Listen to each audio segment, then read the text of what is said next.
Hi అండి అందరికీ. నేను మొన్నైతే చెప్పాను కదా అర్జెంటుగా ఊరికి వెళ్తున్నానని చెప్పి. ఇక్కడి నుంచి అయితే మా పండు నేను 28th రోజు అయితే బయలుదేరాము ఆటోలో. సికింద్రాబాద్లో అయితే ట్రైన్ ఎక్కాల్సి ఉంటుంది మాకు.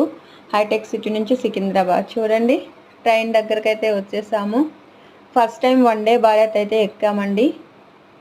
మా పండు అయితే చాలా హ్యాపీగా ఫీల్ అయ్యాడు. ఆయనకి చాలా కంఫర్టబుల్గా హ్యాపీగా అయితే ఉంది. తను ఏంటంటే బాగా లగ్జరీగా ఉండడానికి ఇష్టపడతాడు.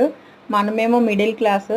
అయినా సరే పిల్లలు కొన్ని సంతోషాలు అయితే తీర్చాలి కాబట్టి ఫస్ట్ టైం అయితే ఈయనకి అర్జెంటుగా వెళ్ళాల్సి ఉండి ట్రైన్కి అయితే టికెట్ చేయడం జరిగింది. ఇంకా ఇక్కడ నుంచి మేము వైజాగ్ దిగాల్సి ఉంటుంది. ట్రైన్ అయితే చాలా అంటే చాలా బాగుందండి. చాలా కంఫర్ట్గా ఉంది.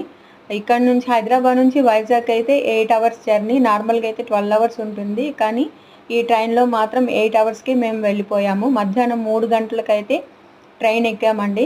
మా పండు అయితే చాలా హ్యాపీ. ఇంకా నైట్ చూడండి 2 నిమిషాలు తక్కువ 12 అయింది. వైజాగ్లో అయితే దిగాము. నాకు ఎప్పుడు లాంగ్ వీడియో పెడదామంటే కుదరట్లేదు. ఈసారి ఎలాగో ట్రై చేసి అయితే పెడుతున్నా. నైట్ 12 o'clock అయితే వైజాగ్లో దిగడం జరిగింది.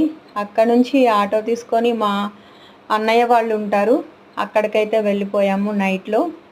నైట్ అక్కడ స్టే చేసేసి మార్నింగ్ అయితే ఊరు వెళ్దామని చెప్పి, ఎందుకంటే మిడ్ నైట్లో ఊరికి బస్సులు అయితే ఉండవు, అందుకని చెప్పి నైట్ అయితే వైజాగ్లోనే ఉండిపోయాము.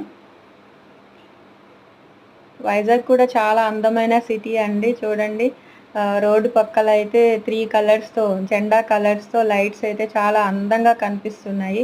నైట్లో వెళ్తుంటే చాలా మంచిగా అయితే అనిపించింది. ఇంకా అక్కడ నుంచి అలాగే మేము మా అన్నయ్య వాళ్ళ ఇంట్లో నైట్ అయితే ఉండిపోయేసి మార్నింగ్ అయితే ఊరు వెళ్దాం అనుకున్నాము. ఇది అయితే చూడండి పార్వతీపురం బెల్గాం రైల్వే స్టేషన్ అనమాట. ఇది మార్నింగ్ అయితే పొద్దున్నే ఇంకా డిఎంయు ట్రైన్ ఎక్కేసి మేము ఇక్కడైతే దిగేసాము. పార్వతీపురం బెల్గాం స్టేషన్లో అయితే దిగేసామండి. ఇది మా వెళ్ళే ప్రయాణం అయితే ఇలా జరిగింది. అక్కడ నుంచి ఇంకా బస్ తీసుకుంటే మా ఊరికి 54 కిలోమీటర్స్ ఫ్రెండ్స్. రిటర్న్ జర్నీ నేను మళ్ళీ అయితే వీడియోలో పెడతాను. థ్యాంక్ యూ అండి. వీడియో నచ్చినట్లయితే లైక్ చేయండి, షేర్ చేయండి, కామెంట్ చేయండి. మా జర్నీ అయితే ఇలా వెళ్ళడం జరిగింది. ఓకేనా ఫ్రెండ్స్.